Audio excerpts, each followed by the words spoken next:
ومن تاب وعمل صالحا فإنه يتوب إلى الله متابا والذين لا يشهدون الزور وإذا مروا باللغو مروا كراما والذين إذا ذكروا بآيات ربهم لم يخروا عليها صما وعميانا والذين يقولون ربنا هب لنا من أزواجنا وذرياتنا قرة أعين وجعلنا للمتقين إماما أولئك يجزون الغرفة بما صبروا ويلقون فيها تحية وسلاما خالدين فيها حسنت مستقرا ومقاما قل ما يعبأ بكم ربي لولا دعاؤكم فقد كذبتم فسوف يكون لزاما.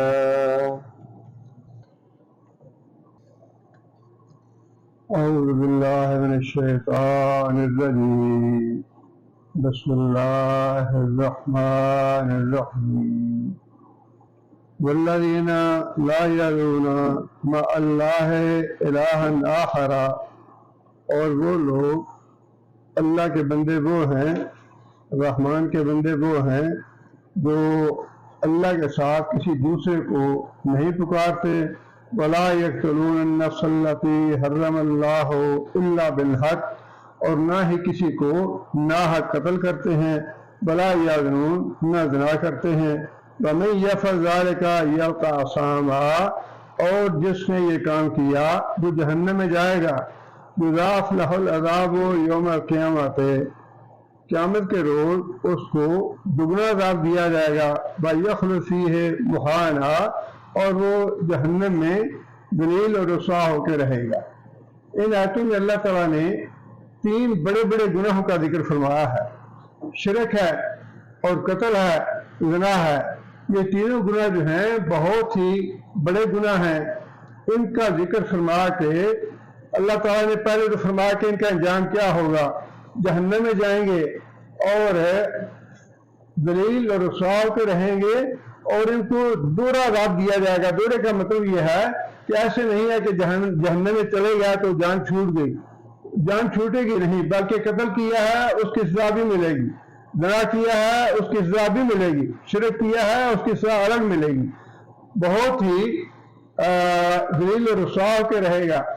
اب اس کے بعد اصل بات جو ہے نا وہ آگے ہے، جو کہ شریعت نے ایک بڑا معاشرے کی اصلاح کے لیے بڑا بنیادی اصول بتا دیا ہے. وہ ہے اصول معافی کا. اللہ تعالیٰ نے اگر یہ رستہ نہ رکھا ہوتا تو بہت ہی مشکلات پیدا ہوتی، بہت ہی مسائل کھڑے ہو جاتے، اور بڑی دنیا جو ہے وہ سیدھے راستے کے بجائے گمراہی کے راستے پہ چلتی رہتی. آپ اس معاشرے کا ذہن میں تصور لائیں جب نبی صلی اللہ علیہ وسلم نے یہ لوگوں کو پیغام دیا. لوگ قتل بھی کرنے والے تھے، زنا بھی کرنے والے تھے، شراب پینے والے تھے، چوری ڈاکہ ہر طرح کے گناہ جو ہیں وہ اس معاشرے میں تھے. اب مسئلہ یہ ہے کہ اس معاشرے کی اصلاح کیسے کی جائے. یہ کہہ دینا مجھے نہیں بس یہ بند کرو، یہ غلط ہے، یہ نہیں ہونا چاہیے. ٹھیک ہے ایک حکم دے دیا، لیکن جو کر چکے ان کا کیا ہوا؟ ان کے لیے کوئی راستہ نکلنا چاہیے. اب کتنے واقعات ایسے ہیں. حضرت عدی بن حاتم جب آئے نبی صلی اللہ علیہ وسلم کے پاس تو بیعت لینے کے لیے نبی صلی اللہ علیہ وسلم نے ہاتھ آگے بڑھایا، حضرت عدی نے ہاتھ واپس کر لیا. کیا بات ہے عدی؟ حضرت عدی نے عرض کی یا رسول اللہ شرط کرنا چاہتا ہوں، بیعت کرنے کے لیے شرط کرنا چاہتا ہوں. فرمایا کہ کیا شرط ہے تمہاری؟ عدی کہنے لگے کہ یا رسول اللہ جو زمانہ جاہلیت میں ایمان لانے سے پہلے گناہ کر چکے ہیں وہ گناہ معاف ہوں گے تو بات کرتا ہوں، ورنہ نہیں کرتا۔ آپ انداز لگائیں کہ اگر یہ راستہ اللہ نے نہ رکھا ہوتا تو کتنی مشکلات پیدا ہوتی اور کتنے لوگ جو ہیں وہ جہنم پہ راستے پہ چلتے رہتے۔ نبی صلی اللہ علیہ وسلم فرمایا کہ علی یہ 3 باتیں ایسی ہیں کہ جو انسان کرتا ہے اس کے گزشتہ سارے گناہ معاف ہو جاتے ہیں۔ حالت کفر یا حالت شرک سے اسلام میں داخل ہو جانا گزشتہ سارے گناہ معاف کر دیتا ہے، اور ہجرت کرنا یہ سارے گزشتہ گناہ معاف کر دیتا ہے، اور حج جو ہے وہ سارے گزشتہ گناہ معاف کر دیتا ہے۔ یہ تینوں کام جو ہیں یہ سارے گزشتہ گناہوں کو معاف کرنے والے۔ اب اس کی بات اللہ تعالیٰ نے، اور بے شمار مثالیں ایسی بھی ہیں۔ حضرت ابو ہریرہ سے ایک عورت نے آج پوچھا کہ ابو ہریرہ مجھ سے بڑا گناہ ہو گیا ہے، اب میری معافی کی کوئی ہے راستہ ہے؟ حضرت ابو ہریرہ نے کہہ دیا کہ تم نے تو بہت بڑا گناہ کیا ہے اور اس کا اب کوئی راستہ نہیں ہے، یہ تو تمہیں سزا ملے گی اس کی۔ بعد میں جا کے حضرت ابو ہریرہ نے نبی صلی اللہ علیہ وسلم کو بتایا کہ یا رسول اللہ میں نے ایسے کہا ہے۔ فرمایا تم نے بہت غلط کہا ہے، تم نے بڑی غلط بات کی ہے۔ اگر معافی کا راستہ آپ بند کر دیں گے تو دنیا مایوس ہو جائے گی، دنیا جہنم کے راستے پہ چلتی رہے گی۔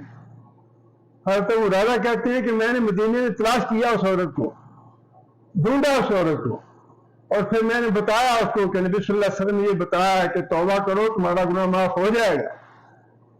وہ عورت سجدے میں گر پڑی کہ اللہ کا شکر ہے جس نے ہمارے گناہوں کی توبہ کا راستہ رکھا۔ اور یہ جو اصول ہے نا یہ معاشرے کی اصلاح کے لیے بھی بہت ضروری تھا، اور افراد کی اصلاح کے لیے بھی ضروری ہے۔ آپ کی اولاد ہے، آپ کے بھائی ہیں، آپ کے اعزاء و اقارب ہیں، آپ کسی کی اصلاح کرنا چاہتے ہیں تو آپ ہر وقت ڈانٹ ڈپٹ کرتے رہیں، ہر وقت سزا کی بات کرتے رہیں، ہر وقت اس کو لاٹھی اس کے ساتھ پہ رکھیں گے اور ہر گناہ کو اس کو جتلاتے رہیں گے، اصلاح نہیں ہوگی۔ اصلاح کا طریقہ یہ ہے کہ انسان کبھی تو ڈانٹ ڈپٹ کر لے اور کبھی غلطی کرتے ہوئے دیکھتے ہوئے بھی انسان دور انداز کر لے۔ معاف کرنا پڑتا ہے، یہ معاف نہیں کریں گے تو اصلاح نہیں ہوگی۔ خواہ آپ کی بیوی ہے، آپ کا خاوند ہے، آپ کے بیٹے ہیں، آپ کا بھائی ہے، آپ اصلاح کرنا چاہتے ہیں، غلطی ہوتی ہے لیکن اس کا راستہ جو ہے وہ ٹھیک ہے، سزا بھی ہے، جرم کی سزا رکھی ہے اللہ تعالیٰ نے۔ اصل چیز جو ہے سزا نہیں ہے، اصل چیز اصلاح ہے۔ اگر تو آپ دیکھیں کہ بچہ جو ہے یہ معاف کرنے سے درگزر کرنے سے اس کی اصلاح ہوگی، پھر معاف اور درگزر کریں وہی بہتر راستہ ہے۔ اور اگر آپ دیکھتے ہیں کہ بچے کو کئی دفعہ معاف کیا، کئی دفعہ چھوڑا، اب یہ باز نہیں آ رہا، اس کو سزا دینے کی ضرورت ہے، پھر سزا بھی دیں۔ اللہ تعالیٰ نے دونوں راستے بتا دیے۔ فرمایا کہ جو آدمی یہ بڑے کبیرہ گناہ ہیں اور ان کبیرہ گناہوں سے بڑا فساد پھیلتا ہے زمین میں، لیکن ان کے باوجود بھی اس کے باوجود بھی اللہ تعالیٰ نے ان گناہوں کے بارے میں بھی ارشاد فرما دیا کہ اصلاح کی گنجائش ہے، توبہ کرو گے معاف کر دوں گا۔ اور صرف اتنا ہی نہیں کہا بلکہ فرمایا کہ موسیٰ علیہ السلام سے قتل ہو گیا، اس سے بڑا کوئی گناہ تو نہیں تھا، حالانکہ وہ نادانستہ تھا، قتل خطا تھا، عمدن نہیں تھا، لیکن قتل تو بہرحال تھا۔ حضرت موسیٰ علیہ السلام نے 3 الفاظ کہے، رب انی ظلمت نفسی فاغفر لی۔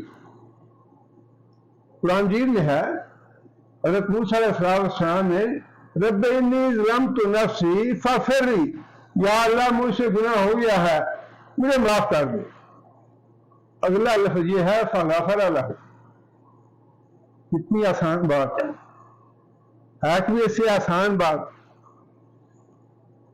موسیٰ علیہ السلام نے اپنے گناہ کا اعتراف کیا اور معافی مانگی، یا اللہ مجھ سے گناہ ہو گیا مجھے معاف کر دے۔ اب اللہ تعالیٰ نے اس پہ کوئی سوال جواب نہیں کیا، کوئی مواخذہ نہیں کیا، کیوں کیا یہ، آئندہ نہ کرنا، کچھ نہیں کہا، فغفر بس معاف کر دیا اس کو۔ اور اللہ تعالیٰ نبی صلی اللہ علیہ وسلم نے یہ بات ارشاد فرمائی نا کہ بندہ جب توبہ کرتا ہے، گناہ سے باز آتا ہے، تو اللہ تعالیٰ کو اس کے توبہ کرنے سے خوشی ہوتی ہے۔ توبہ کرنے سے فائدہ تو بندے کا ہے، اللہ کا کوئی فائدہ نہیں ہے اس میں، لیکن اس کے باوجود اللہ کے ہاں توبہ پسندیدہ اتنی ہے، یہ عمل اللہ تعالیٰ کو پسند اتنا ہے کہ اللہ تعالیٰ بندے کی توبہ کرنے سے خود خوش ہوتے ہیں۔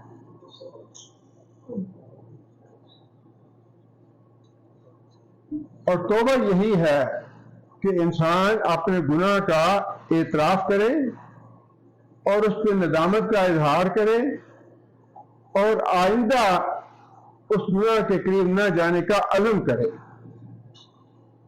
انسان کو سچے دل سے عزم کر لینا چاہیے، اب وہ اس بات پہ قائم رہتا ہے یا پھر شیطان اس کو بہکا دیتا ہے، پھر اس سے غلطی ہو جاتی ہے، یہ ایک دوسرا معاملہ ہے، لیکن توبہ کرتے وقت انسان کا عزم یہی ہونا چاہیے کہ آئندہ میں اس گناہ کے قریب نہیں پھٹوں گا، قریب نہیں جاؤں۔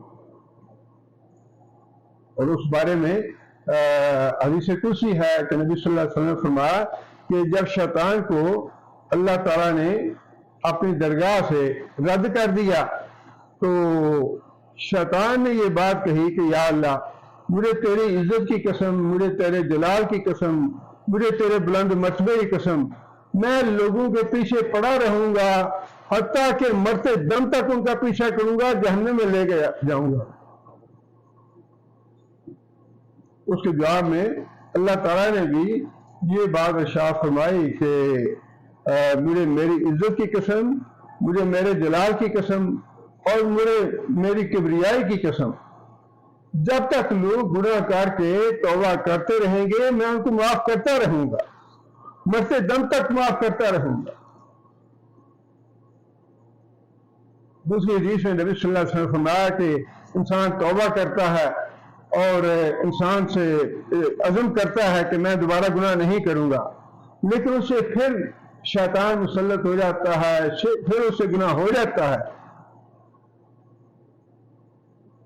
پھر انسان اللہ کے حضور توبہ کرتا ہے، اللہم اذنبت فاغفر لی، یا اللہ مجھ سے گناہ ہو گیا، یا اللہ مجھے معاف کر دے۔ اللہ فرماتے ہیں کہ جب تک مجھ سے توبہ کرتا رہے گا میں اس کو معاف کرتا رہوں۔ اس لیے جو معاشرے کی اصلاح کا راستہ ہے وہ یہی تھا کہ جس معاشرے میں ہر طرح کے مجرم تھے، ہر طرح کا گناہ کرنے والے تھے، خاص طور پہ یہ جو 3 کبیرہ گناہ تھے یہ کثرت سے پائے جاتے تھے اس معاشرے میں، اس معاشرے کی اصلاح کے لیے یہ اصول ناگزیر تھا، اس کے بغیر کوئی چارہ کار نہیں تھا۔ جب تک آپ معافی کا جو اصول ہے اس کو اپنائیں گے نہیں، اصلاح کہیں بھی نہیں ہوگی۔ گھر میں اصلاح کرنی ہے، گھر میں بھی اصلاح کا یہی طریقہ ہوگا، معاشرے میں اصلاح کرنی ہے، معاشرے میں بھی اصلاح کا یہی طریقہ ہوگا۔ البتہ توبہ کے بارے میں سورہ تحریم میں اللہ تعالیٰ نے جو بات ارشاد فرمائی ہے وہ مطلوب وہ ہے، یا ایھا الذین آمنوا توبوا الی اللہ توبۃ نصوحا، توبہ کرو سچے دل سے، پوری سچے دل سے چاہیے توبہ۔ عسیٰ ربکم ان یکفر عنکم سیئاتکم، امید ہے، عسیٰ کا مطلب تو یہ ہے کہ ممکن ہے، لیکن اللہ تعالیٰ کی ذات اتنی بڑی ہے، اتنی بڑی ذات ہے اللہ تعالیٰ کی، اور اللہ تعالیٰ کی اتنی عظیم ہے ذات، اللہ تعالیٰ کے لیے یہ ممکن کا لفظ جو ہے نا ہمارے یقین سے زیادہ پکا ہے۔ اللہ کے لیے عسیٰ کا لفظ ہمارے یقین کے سے زیادہ پکا ہے۔ جب اللہ فرماتے ہیں کہ ممکن ہے اللہ معاف کر دے، اس کا مطلب پکی بات ہے اللہ معاف کر دے، بس توبہ تو کرو سچے دل سے۔ جیسے سچے دل سے توبہ کر لی، اللہ فرماتے ہیں کہ اس کی معافی جو ہے وہ تو پکی ہو گئی، وَيُدْخِلَكُمْ جَنَّاتٍ تَجْرِی مِن تَحْتِہَا الْأَنْہَارُ، اور اللہ گناہ معاف کر کے جنت میں داخل کر دے گا۔ شرط یہ ہے کہ توبہ سچی ہونی چاہیے۔ اس لیے اللہ تعالیٰ نے فرمایا کہ جو آدمی یہ کبیرہ گناہ کرے گا وہ جائے گا تو جہنم میں، قانون یہ ہے۔ لیکن اگر اپنی زندگی میں مرنے سے پہلے اس نے توبہ کر لی، الا من تابا، مگر وہ آدمی جس نے توبہ کر لی، وہ آمنا، اور ایمان لے آیا۔ بعض علماء نے لکھا ہے کہ یہ آیت جو ہے کفار کے لیے ہے اور اگلی آیت مسلمانوں کے لیے ہے، لیکن جامع ہے آیت، ہاں وہ کافر ہے یا مسلمان ہے، آمنہ کا مطلب یہ ہے اب اس نے اپنا سر جو ہے وہ جھکا دیا اللہ کے رسول کے آگے، ایمان لے آیا، یقین کر لیا اللہ کے رسول کی باتوں، وَعَمِلَ عَمَلًا صَالِحًا، اور پھر نیک اعمال اختیار کیے، برائی کو چھوڑ دیا، فَأُولَٰئِکَ يُبَدِّلُ اللَّهُ سَیِّئَاتِهِمْ حَسَنَاتٍ، اللہ تعالیٰ ان کی برائیوں کو نیکیوں میں بدل دے گا۔ یہ قرآن کی پورے قرآن جیت میں واحد آیت ہے، پورے قرآن جیت میں یہ واحد آیت ہے جس میں توبہ کے بعد یہ بھی اللہ تعالیٰ نے خوشخبری دی ہے کہ جو بڑے پکے دل سے سچی توبہ کرے گا، بڑے عزم کے ساتھ سچی توبہ کرے گا، اس کے میں سے گناہ ہی معاف نہیں کروں گا بلکہ ان کے گناہوں کی جگہ پہ اس کے نامہ اعمال میں نیکیاں لکھی جائیں گی۔ یہ ایک بڑی حیران کن بات ہے کہ اور قیامت کے دن اس کا نبی صلی اللہ علیہ وسلم نے اس کے بارے میں حدیث بھی بیان فرمائی ہے، لیکن علماء نے دو مطلب لکھے ہیں اس کے۔ برائیوں کو نیکی میں بدلنے کا ایک مفہوم تو یہ ہے کہ دنیا کی زندگی میں برائی کی توفیق اللہ نہیں دے گا بلکہ اس کے بجائے نیکی کی توفیق دے گا۔ جب انسان نے توبہ کر لی تو اس کے بعد پھر اللہ تعالیٰ نیکیوں کی توفیق دیں گے، برائی کی توفیق نہیں دیں گے۔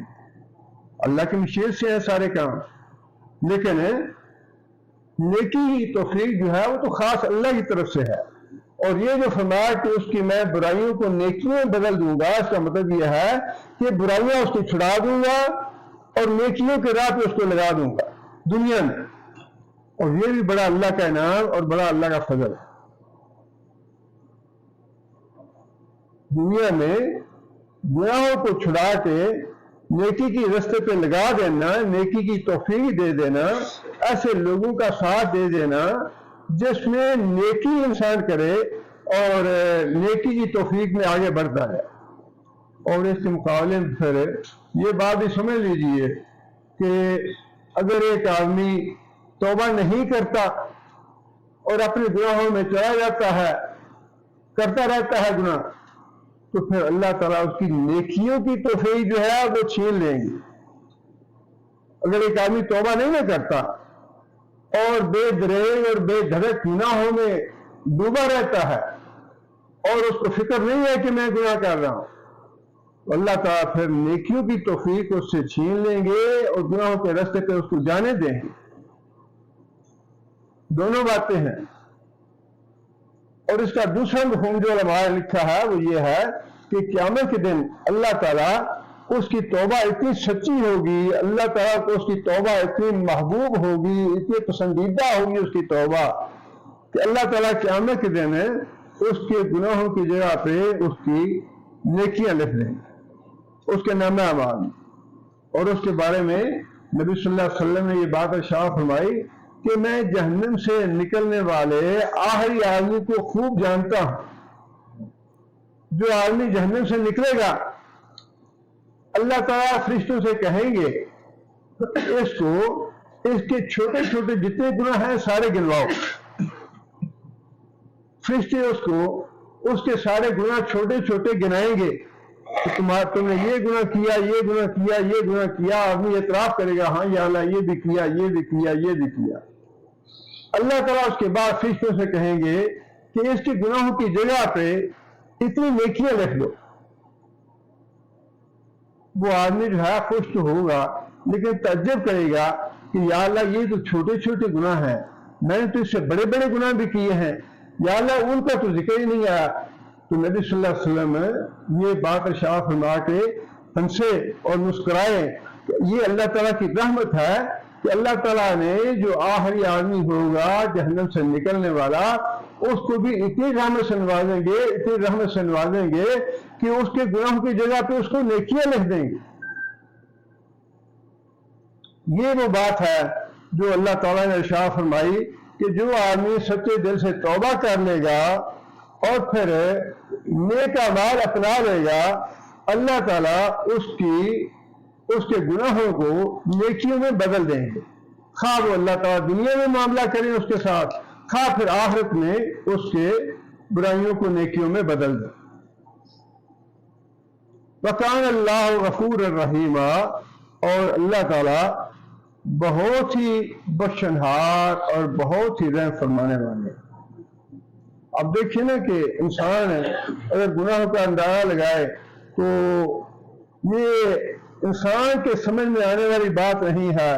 ایک آدمی 99 قتل کرتا ہے، کتنا اسے دکھ پہنچایا ہوگا لوگوں کو، کتنا اسے رنج پہنچایا ہوگا، کتنے کے حقوق غصب کیے ہوں گے، اور کتنے لوگوں کو مصیبتوں میں اور تکلیفوں میں مبتلا کیا ہوگا بندوں کو قتل کرتے۔ ایک بندے کو قتل ہو جائے یا ایک بندہ دنیا سے چلا جائے، اس سے پورا گھرانہ متاثر ہوتا ہے، یا پورا پریشان ہو جاتا ہے، بعض اوقات پورا معاشرہ اس سے متاثر ہوتا ہے۔ اب جس آدمی نے 99 بندے قتل کیے، اس کے نتیجے میں کتنا برائی پھیلی ہوگی، اور کتنے لوگ پریشان ہوئے ہوں گے، اور کتنے لوگ جو ہیں وہ صدمے سے دوچار ہوئے ہوں گے، کتنے لوگوں کا نقصان ہوا ہوگا۔ لیکن اللہ تعالیٰ کی یہ حکمت ہے، اللہ کی قدرت ہے، اللہ تعالیٰ کا غفور رحیم ہونا ہے کہ اللہ تعالیٰ وہ سارے صدمے، سارے نقصان لوگوں کے اپنی طرف سے خود پورے کریں گے۔ 99 آدمیوں جو دکھ پہنچا، جو تکلیف پہنچی، جو ان کا نقصان ہوا، جو صدمہ ہوا، اس کی تلافی اللہ خود اپنی طرف سے کریں گے۔ اور وہ 99 آدمی یا 100 آدمی جس نے قتل کیے اور اس سے توبہ کر لی سچی، اب یہ دیکھیے سچی توبہ کا ہے بدلہ، سچی توبہ کر لی، اللہ تعالیٰ نے اس کی سچی توبہ قبول ہی نہیں کی، بلکہ جتنے سارے اس کے گناہ تھے سب کے سب معاف کروا دیے۔ اس لیے اللہ نے فرمایا کہ اللہ تعالیٰ کو بہت ہی بخشنہار ہے، بڑا مہربان ہے۔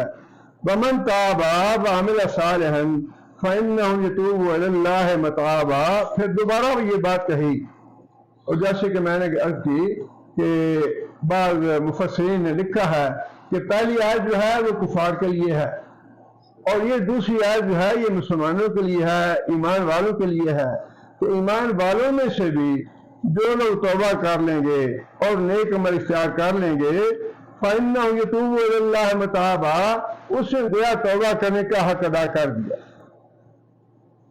اور یہ بات تو بہرحال گناہ جو ہے انسان کے کوئی دوسرا معاف کرنے کی قدرت نہیں رکھتا، نہ کسی کو اللہ نے اختیار دیا۔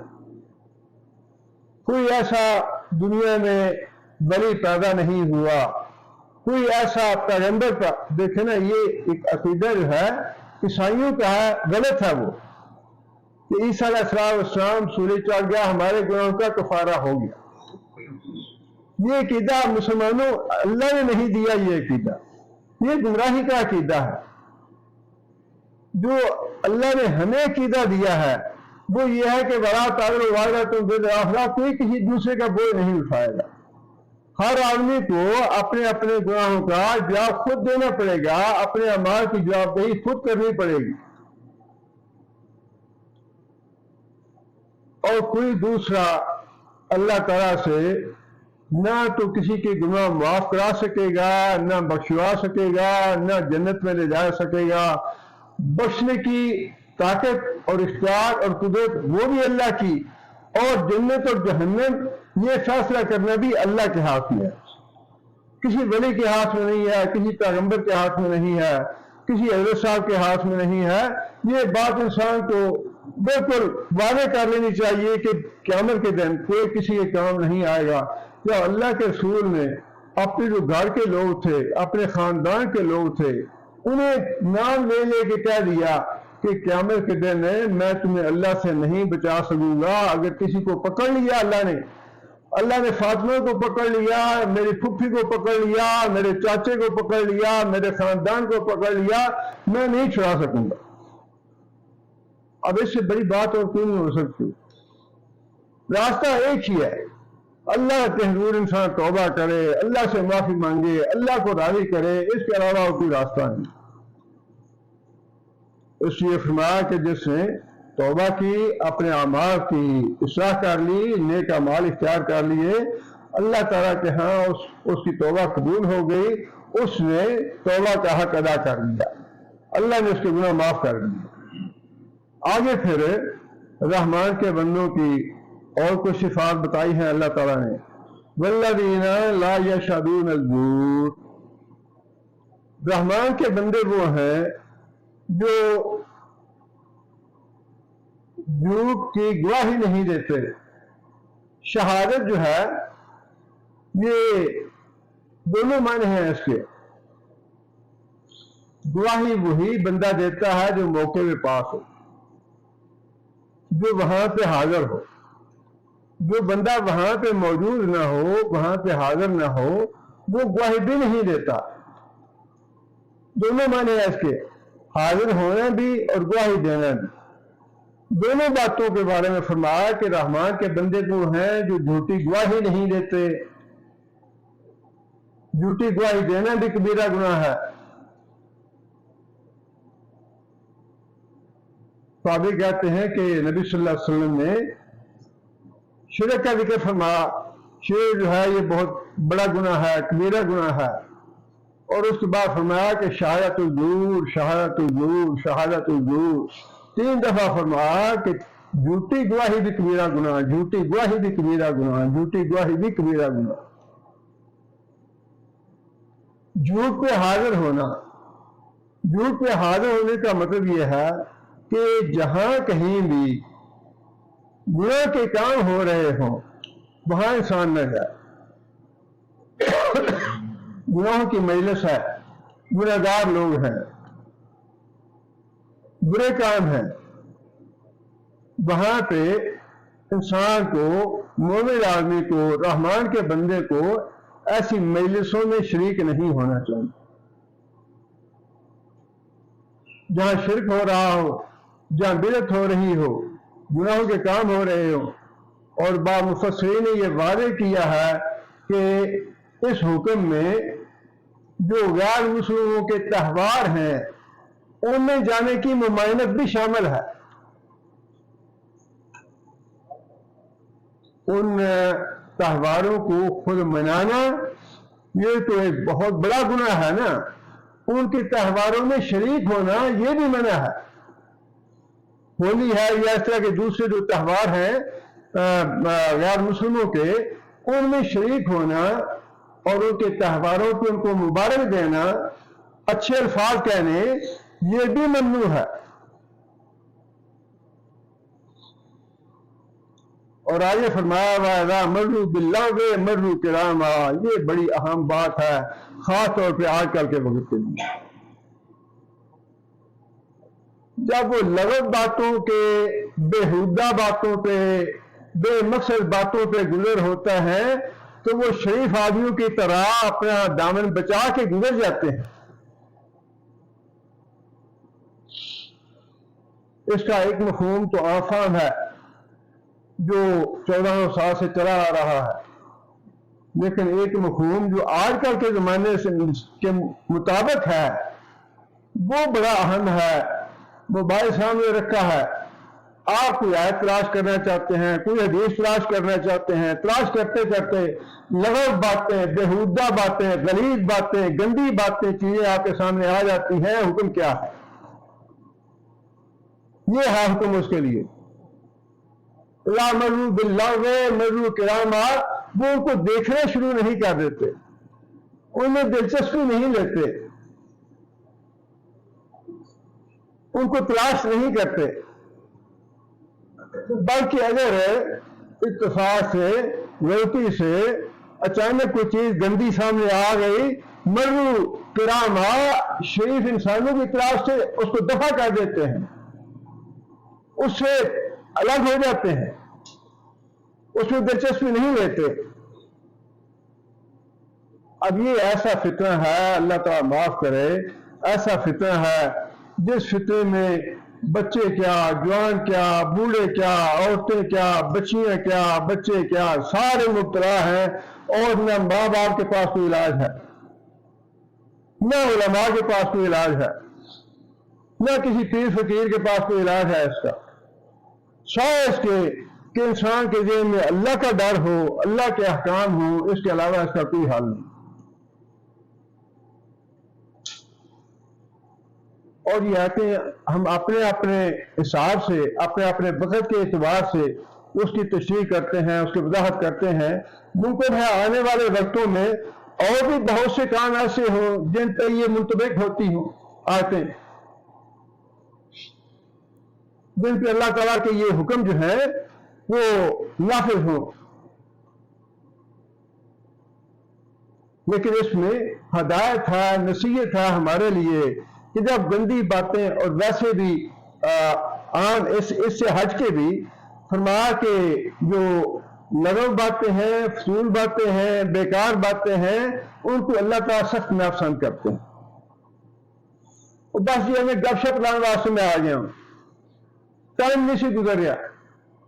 یہ جو ہے نا ٹائم نہ گزرنے والی باتیں اور گپ شپ لگانے والی باتیں، یہ بالکل اسلام میں پسندیدہ نہیں۔ یہ قرآن اور حدیث کا علم، دین کا علم تو ایسا ہے، انسان نوح علیہ السلام کی عمر ہو تب بھی ختم نہیں ہوتا۔ ٹائم کہاں سے آ گیا؟ یہ ٹائم بہت ہے، ٹائم نہیں گزرتا۔ ایک مومن آدمی کے لیے اتنی دعائیں ہیں رسول اللہ صلی اللہ علیہ وسلم کی، اور اتنی نصیحتیں ہیں، اتنی احادیث ہیں، قرآن مجید ہے۔ کتنے لوگ ہیں جو بڑھاپے کی عمر میں اللہ توفیق دیتا ہے تو قرآن حفظ کر لیتے ہیں۔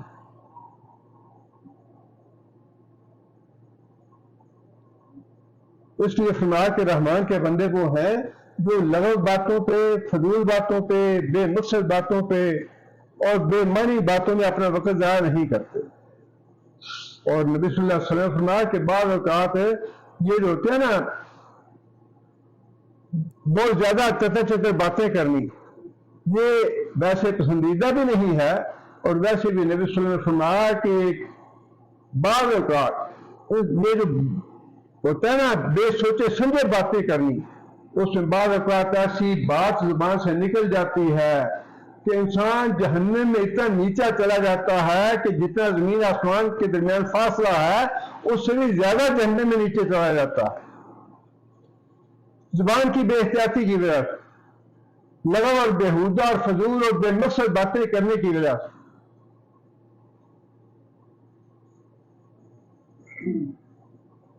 آگے پھر اللہ تعالیٰ نے یہ بادشاہ فرمائی، والذین اذا ذکروا بآیات ربہم، یہ بھی رحمان کے بندوں کی صفت ہے، خوبی ہے کہ جب ان کو نصیحت کی جاتی ہے بآیات ربہم، ان کے رب کی آیتوں کے ذریعے، لم یخروا علیہا صما وعمیانا، تو وہ اس پہ بہرے اور اندھے بن کے نہیں رہ جاتے، بہرے اور اندھے بن کے نہیں رہ جاتے۔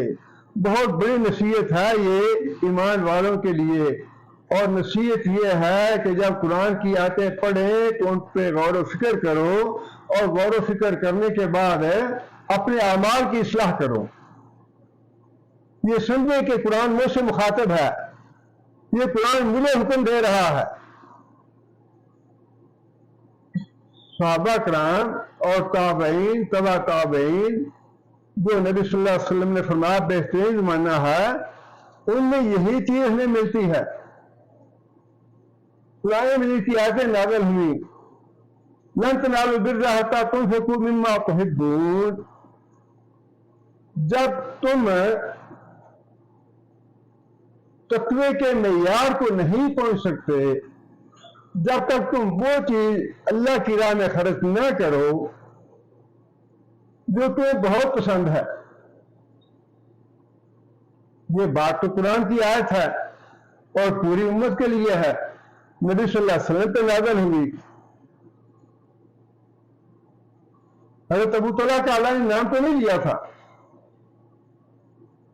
کہ جو تمہاری معمول چیز ہے وہ خرچ کرو۔ حضرت ابو طلحہ نے یہ آیت سنی اور نبی صلی اللہ علیہ وسلم کے پاس حاضر ہوئے، یا رسول اللہ کیا اللہ چاہتا ہے کہ اپنی محبوب چیز آپ کے اللہ کی راہ میں صدقہ کر دیں، خیرات کر دیں، خرچ کر دیں؟ ہاں اللہ نے یہ بات ارشاد فرمائی ہے، کیا نہیں یا رسول اللہ یہ جو میرا باغ ہے یہ مجھے سب سے زیادہ محبوب ہے، میں یہ باغ آپ کو دیتا ہوں، آپ جہاں مرضی اس کو صدقہ کر لیں، اللہ کی راہ میں خرچ کرتا ہوں۔ اب اللہ نے حضرت ابو طلحہ کا نام تو نہیں لیا تھا کہ ابو طلحہ یہ باغ خرچ کرو اللہ کی راہ میں، اللہ تعالیٰ تو قرآن میں آیت نازل کرنی تھی، وہ نازل کر دی۔ اور پھر یہ ایک مثال نہیں، بے شمار مثالیں ہیں۔ خود نبی صلی اللہ علیہ وسلم کو قرآن مجید میں بہت جگہ پہ خطاب کیا گیا ہے، نبی صلی اللہ علیہ وسلم کو براہ راست بہت سی آیتوں میں خطاب کیا ہے، لیکن یہ وقت کی بات بھی ہوتی ہے، تاثیر کی بات بھی ہوتی ہے۔ نبی صلی اللہ علیہ وسلم پہ تو قرآن نازل ہوتا تھا، لیکن اس کے باوجود نبی صلی اللہ علیہ وسلم نے حضرت عبداللہ بن مسعود سے کہا کہ تم قرآن پڑھو، میں قرآن سننا چاہتا ہوں۔ قرآن سننے کی ایک اپنی تاثیر ہے، پڑھنے کی اپنی تاثیر ہے، اور اچھے قراء کی آواز میں قرآن جی کو سننا اس کی اپنی تاثیر ہے۔ بعض اوقات اچھے قراء جب قرآن پڑھتے ہیں تو ایسے لگتا ہے کہ قرآن تو اب نازل ہو رہا ہے، آسمانوں سے آ رہا ہے، یہ نہیں چاہتا چھوڑنے کو۔ حضرت عبداللہ بن مسعود کی آواز اچھی تھی اور لہجہ بھی وہ تھا جس لہجے میں قرآن نازل کیا گیا۔ فرمایا کہ جو آدمی جس لہجے میں قرآن نازل کیا گیا ہے وہ پڑھنا چاہتا ہے تو عبداللہ بن مسعود سے پڑھے۔ حضرت عبداللہ بن مسعود سے پڑھایا نبی صلی اللہ علیہ وسلم نے قرآن، اور سورہ نساء کی آیت ہے فَكَيْفَ إِذَا جِئْنَا مِنْ كُلِّ أُمَّةٍ بِشَهِيدٍ وَجِئْنَا بِكَ عَلَىٰ هَٰؤُلَاءِ شَهِيدًا، کہ قیامت کے اے محمد صلی اللہ علیہ وسلم ہم ہر امت سے ایک گواہ لائیں گے جو یہ گواہی دے گا کہ یا اللہ میں نے تیری توحید پہنچائی تھی لوگوں کو، اور اے محمد صلی اللہ علیہ وسلم یہ جو امت ہے تمہاری، اس امت کے لیے ہم تمہیں لائیں گے کہ تم گواہی دو اس بات کی کہ میں نے یہ قرآن، یہ پیغام اللہ کا، اللہ کی توحید لوگوں تک پہنچائی تھی۔ اس آیت کا اثر نبی صلی اللہ علیہ وسلم پہ اتنا ہوا کہ نبی صلی اللہ علیہ وسلم کے آنسو نکلا۔ یہ ہے وہ بات کہ جب ان کے سامنے قرآن پڑھا جاتا ہے اندھے بہرے بن کے نہیں سنتے، بلکہ وہ دیکھتے ہیں کہ کیا اللہ فرما رہے ہیں، میرے لیے کیا ہے اس میں۔ یہ جو بار بار اللہ نے فرمایا کہ ہم اکٹھا کریں گے لوگوں کو، قبروں سے اٹھائیں گے لوگوں کو، پھر حساب کتاب لیں گے، تو انسان کو اپنے بارے میں سوچنا چاہیے نا کہ جب اٹھیں گے تو میرا کیا حال ہوگا۔ قبر سے اٹھنا ہے۔ حضرت عائشہ رضی اللہ تعالیٰ کو یہ خیال کیوں آیا کہ یا رسول اللہ یہ جو آپ فرماتے ہیں کہ انسان اس طرح اٹھایا جائے گا جس طرح ماں کے پیٹ سے پیدا ہوتا ہے، نہ کپڑا ہوگا، نہ جوتا ہوگا، نہ سر پہ کوئی چیز ہوگی، بالکل ننگے ہوگے انسان۔ تو حضرت عائشہ کو خیال تو اپنا آ گیا، اگر ایسے اٹھیں گے تو یا رسول اللہ ہمارا کیا بنے گا، عورتیں ہیں، لوگ ہماری طرف دیکھیں گے۔ یہ خیال تو آنا چاہیے نا کہ جب ایسا ہونے والا ہے تو میرا کیا حال ہوگا۔ فرمایا کہ اسے کسی کو اتنی ہوش نہیں ہوگی کہ کوئی دوسرے کا خیال کر سکے۔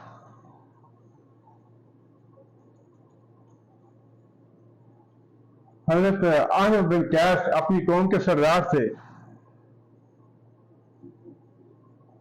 قرآن پڑھا یا قرآن سنا۔ سورہ انبیاء کی آیت ہے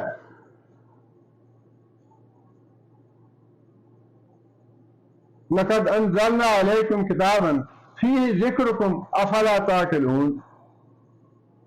اب یہ آیت جو ہے یہ سب کے لیے ہے، صرف ایک آدمی کے لیے نہیں ہے۔ مطلب اس کا یہ ہے ہم نے قرآن نازل کیا تمہاری طرف، لکن کے لفظ ہیں کہ ساری امت کی طرف، سارے لوگوں کی طرف، فِيهِ ذِكْرُكُمْ جس میں تمہارا بھی ذکر ہے، أَفَلَا تَعْقِلُونَ کیا عقل سے کام نہیں لوگے۔ اب ذکر قوم جو ہے اس میں تو پوری امت آ جاتی ہے. حضرت انس بن قیس جو تھے یہ آیت پڑھی، یہ آیت سنی تو یہ بات آئی کہ اللہ تعالیٰ نے یہ بات ارشاد فرمائی ہے کہ اس میں تمہارا بھی ذکر ہے تو اس قرآن میں میرا بھی ذکر ہونا چاہیے. حضرت انس بن قیس کہتے ہیں کہ میں نے قرآن کو پڑھنا شروع کیا کہ میں دیکھوں میرا اللہ نے کہاں ذکر کیا ہے. قرآن پڑھتے ہوئے حضرت انس بن قیس نے، جو بڑے نیک لوگ تھے، تہجد گزار تھے، اللہ سے ڈرنے والے، اللہ کے حضور آنسو بہانے والے، ان کا ذکر پڑھا. تو انس بن قیس کہنے لگے کہ میں اتنا نیک اور اتنا پرہیزگار تو نہیں. پھر بعض لوگوں کا ذکر پڑا کہ وہ تو ہر روز شرک کرتے ہیں، فساد پھیلاتے ہیں، گنہگار لوگ ہیں، جہنم میں جانے والے ہیں. پھر توبہ استغفار کی اور کہنے لگے کہ نہیں میرا ذکر ان لوگوں میں نہیں.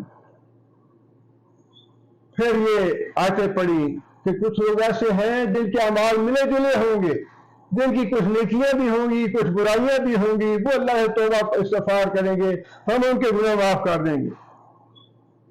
انس بن قیس کہنے لگے کہ ہاں یا اللہ باقی تو نے ذکر کیا ہے، ان آیتوں میں میرا بھی ذکر ہے. بات یہ صرف انس بن قیس کی نہیں ہے، یہ پکی بات ہے. آپ خود قرآن کو اس اعتبار سے پڑھنا شروع کریں کہ میری زندگی کے یہ واقعات ہیں، میرے یہ حادثات پیش آئے ہیں، میرے ساتھ یہ معاملات پیش آئے ہیں. کہیں نہ کہیں آپ کو اپنے واقعات ضرور قرآن میں مل جائیں گے. یہ منہ تو نہیں ہے کہ نہ ملے.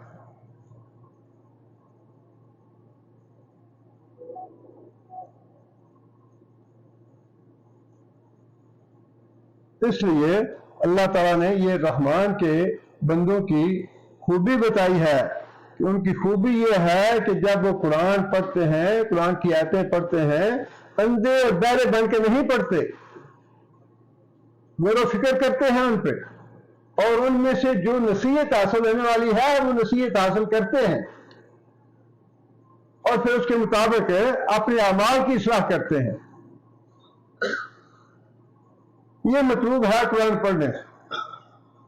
محض پڑھ دینا ٹھیک ہے، یہ عقیدہ ٹھیک ہو گیا ہے، یہ تو بنیادی بات ہے، لیکن اپنے اعمال کی اصلاح اور اپنے آپ کو قرآن مجید میں تلاش کرنا یہ اہم بات ہے.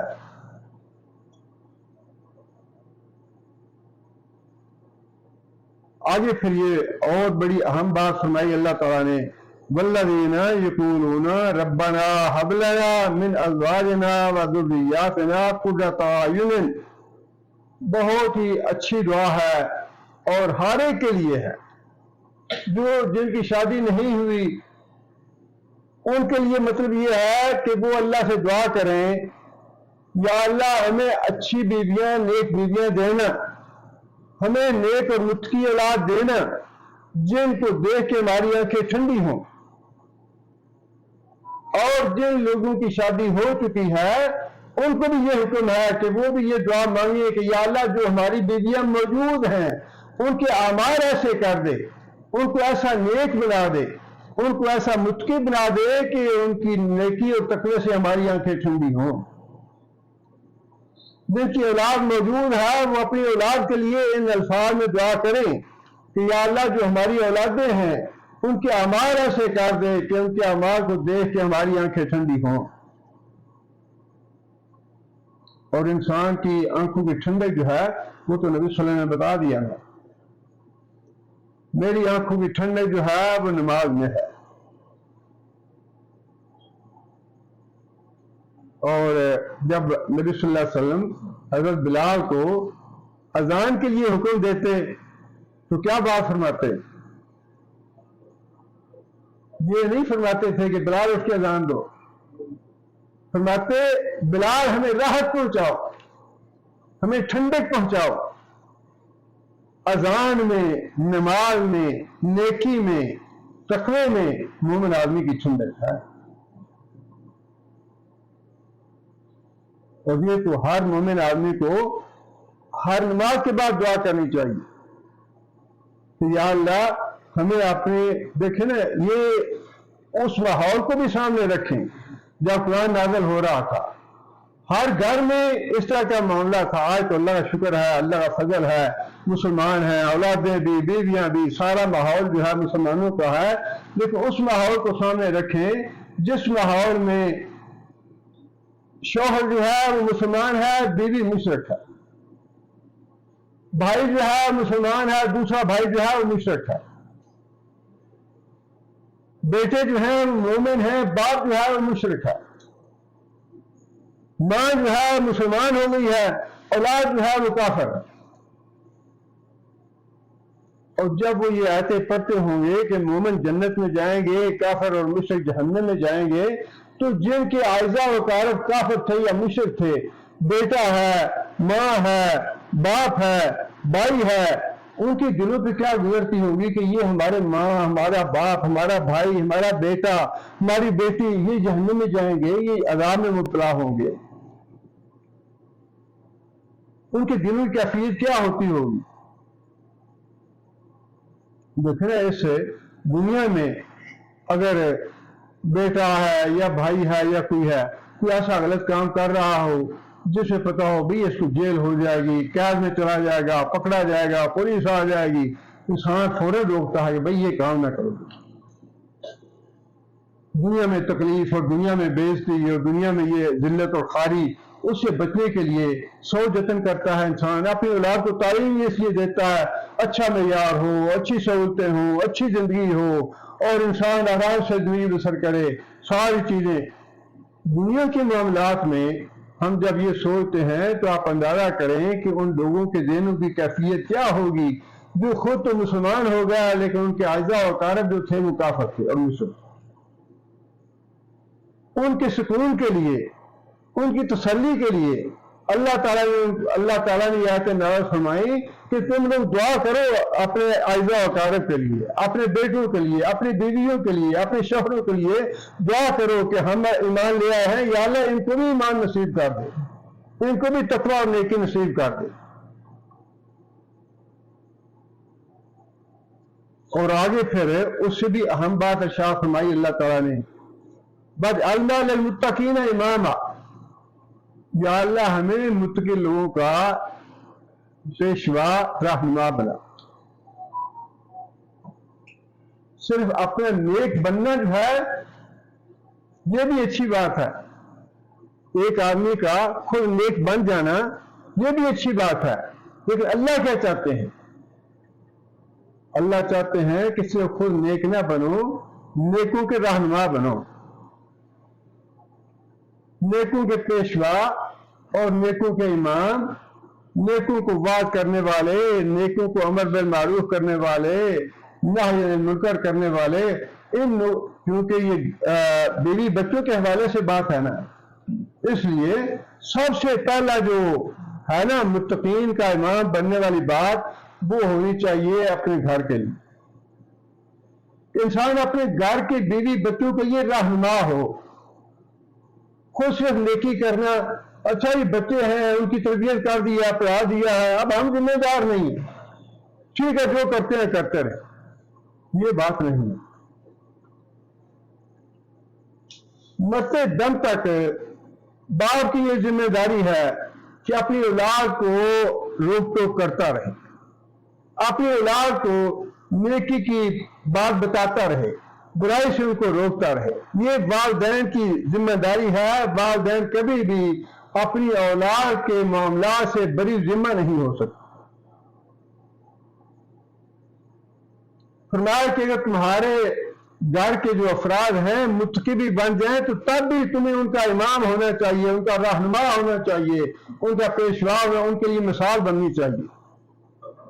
صرف نیک بننا جو ہے وہ مطلوب نہیں ہے. اور پھر بہت سی باتیں جو ہیں وہ امر بالمعروف کے اعتبار سے, نہی عن المنکر کے اعتبار سے نبی صلی اللہ علیہ وسلم فرمائی کہ یہ امر بالمعروف کرتے رہو, چھوڑ دو گے تو اللہ کے عذاب آئیں گے.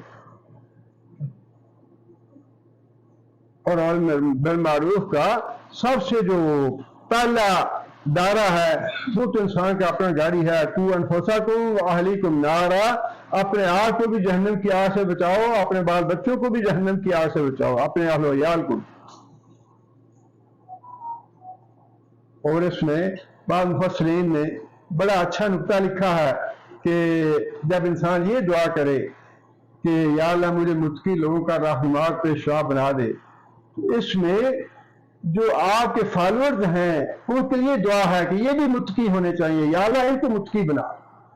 اپنے لیے بھی دعا تو ہے یہ کہ میں متقی لوگوں کا رہنما بنوں، لیکن اس کے لیے دعا فالوورز کے لیے بھی ہے کہ یا اللہ ان کو متقی بنا۔ میں ان کا باپ ہوں، میں گھر کا سرپرست ہوں، میں ان لوگوں کو رہنمائی کرنے والا ہوں، یا اللہ میرے بال بچوں کو، میری بیوی کو، میرے اہل عیال کو ان کو متقی بنا دے۔ ان کے لیے بھی دعا ہے، اپنے لیے بھی ہے اور فالوورز کے لیے بھی ہے۔ آگے پھر اللہ تعالیٰ نے یہ بات ارشاد فرمائی، اولئک یجزون الغرفۃ بما صبروا ویلقون فیہا تحیۃ وسلاما۔ یہ ہے وہ رحمان کے بندے جن کو بلند و بالا عمارتیں یا بلند و بالا کمرے دیے جائیں گے یا بلند و بالا محلات دیے جائیں گے جنت میں، بما صبروا، اس صبر کی وجہ سے جو انہوں نے کیا۔ یہاں پہ اللہ تعالیٰ نے نیک اعمال سار، باقی بھی نیک اعمال ہیں، نماز ہے، روزہ ہے، صدقہ ہے، خیرات ہے، صلہ رحمی ہے، سارے ہیں، لیکن یہاں پہ اللہ تعالیٰ نے ایک بہت ہی اہم صفت کا ذکر فرمایا، بما صبروا، جو انہوں نے صبر کیا۔ صبر کا معنی جو ہے وہ ہے جم جانا، ڈٹے رہنا، اپنے پکا رہنا اپنی بات میں۔ اور علماء نے لکھا ہے کہ یہ صبر جو ہے صرف کسی ایک بات میں نہیں بلکہ سارے معاملات میں صبر مطلوب ہے۔ عقیدے میں صبر مطلوب ہے، اللہ ہی دینے والا، اللہ لینے والا، اللہ مارنے والا، اللہ بیمار کرنے والا، اللہ نفع نقصان کا مالک، یہ ایمان اتنا پکا ہونا چاہیے، نہ بندہ کسی مولوی کے پاس جائے، نہ کسی ٹیری پہ جائے، نہ کسی ولی کے پاس جائے، نہ کسی درگاہ پہ جائے۔ ایمان اتنا پکا ہونا چاہیے کہ بس انسان ایسے پہاڑ کی طرح کھڑا ہے اس ایمان پہ، ٹھیک ہے جو کرنا ہے اللہ نے کرنا ہے، کوئی ولی میرے کام نہیں آئے گا، کوئی حضرت صاحب کام نہیں آئیں گے، کوئی درگاہ یا کوئی بارگاہ کوئی کچھ نہیں مجھے دے سکتا۔ اپنے ایمان پہ پکا رہنا، یہ ہے صبر، اپنے عقیدے پہ صبر کرنا۔ پھر انسان جو عبادات ہیں، اللہ کی اطاعت ہے، اس پہ جمع رہے۔ ایسے نہیں ہے کہ انسان ٹھیک ہے داڑھی رکھ لی، لوگوں نے مذاق کیا پھر ملا دیا، جی لوگ مذاق کرتے ہیں ابھی بھی نہیں رکھنے دیتی، یہ بات غلط ہے۔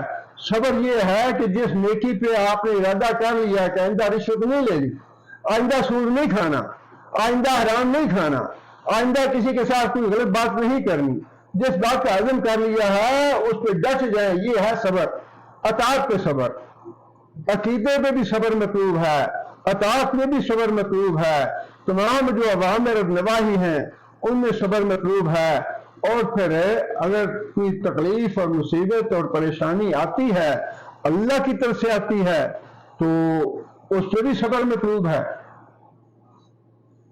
اور اگر کسی دوسرے بندے کی طرف سے کوئی تکلیف آتی ہے، مصیبت آتی ہے تو اس پہ بھی صبر مطلوب ہے، اور اگر کافروں اور مشرکوں کی طرف سے کوئی تکلیف آتی ہے، کوئی مصیبت آتی ہے، اس پہ بھی صبر مطلوب ہے۔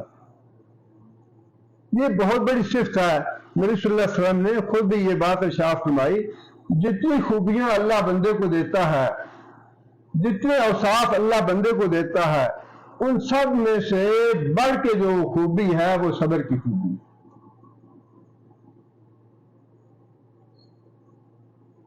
وَيُلَقَّوْنَ فِيهَا تَحِيَّةً وَسَلَامًا، اور وہ جو محلات ہیں جنت میں ان میں انسان کا استقبال کیا جائے گا تحیّتاً۔ تحیّہ کا مطلب یہ ہے لمبی زندگی کی دعا دینا، حیّاک اللہ، اللہ تمہیں لمبی زندگی دے، بس سلامن، سلامتی۔ جب وہاں داخل ہوں گے تو ان کو سلامتی کی دعا دی جائے گی اور لمبی زندگی کی دعا دی جائے گی، ہمیشہ ہمیشہ رہنے کی دعا دی جائے گی ان کو، اور جنت جو ہے وہ ہمیشہ کی زندگی ہے، دائمی ہے زندگی وہ۔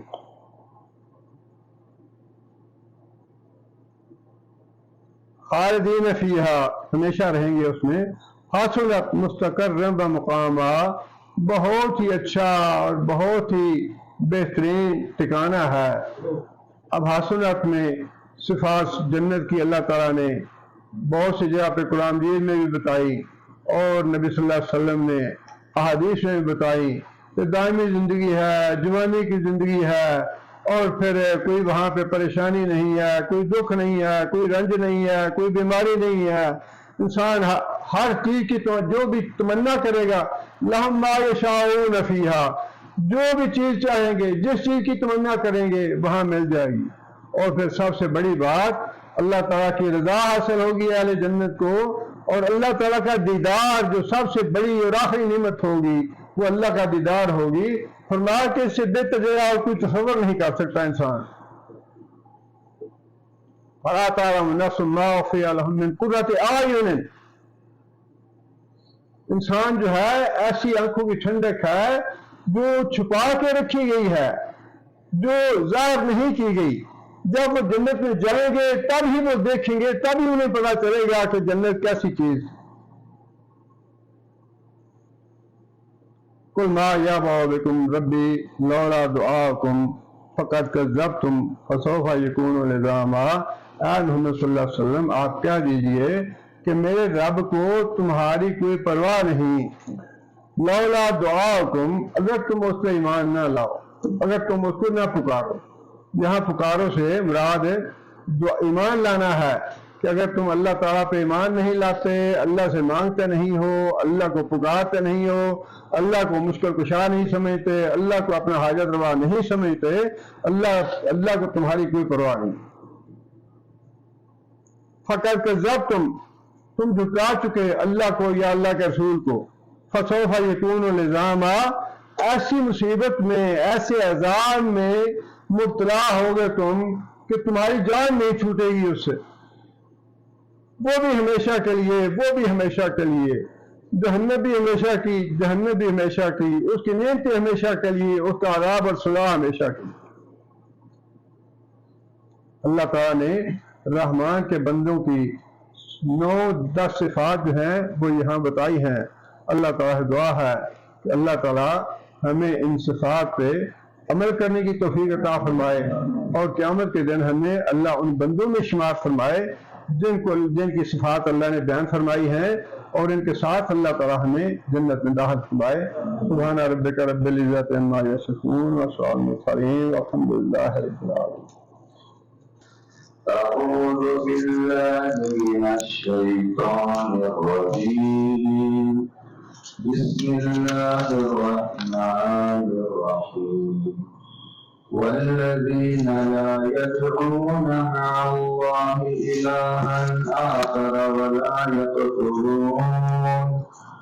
ولا يقتلون النفس التي حرم الله إلا بالحق ولا يزنون ومن يفعل ذلك يلقى أثاما يضاعف له العذاب يوم القيامة ويخلد فيه مهانا إلا من تاب وآمن وعمل عملا صالحا فأولئك يبدل الله سيئاتهم حسنات وكان الله غفورا رحيما ومن تاب وعمل صالحا فإنه يتوب إلى الله متابا والذين لا يشهدون الزور وإذا مروا باللغو مروا كراما والذين إذا ذكروا بآيات ربهم لم يخروا عليها سما وعميانا والذين يقولون ربنا هب لنا من أزواجنا وذرياتنا قرة أعين واجعلنا للمتقين إماما أولئك يجزون الغرفة بما صبروا ويلقون فيها تحية وسلاما خالدين فيها حسنت مستقرا ومقاما قل ما يعظ بكم ربي لولا دعاؤكم فقد كذبتم فسوف يكون لزاما. بسم الله الرحمن الرحيم الحمد لله رب العالمين الرحمن الرحيم مالك يوم الدين إياك نعبد وإياك نستعين اهدنا الصراط المستقيم صراط الذين أنعمت عليهم غير المغضوب عليهم ولا الضالين. اللهم صل على محمد وعلى آل محمد كما صليت على إبراهيم وعلى آل إبراهيم إنك حميد مجيد. اللهم بارك على محمد وعلى آل محمد كما باركت على إبراهيم وعلى آل إبراهيم إنك حميد مجيد.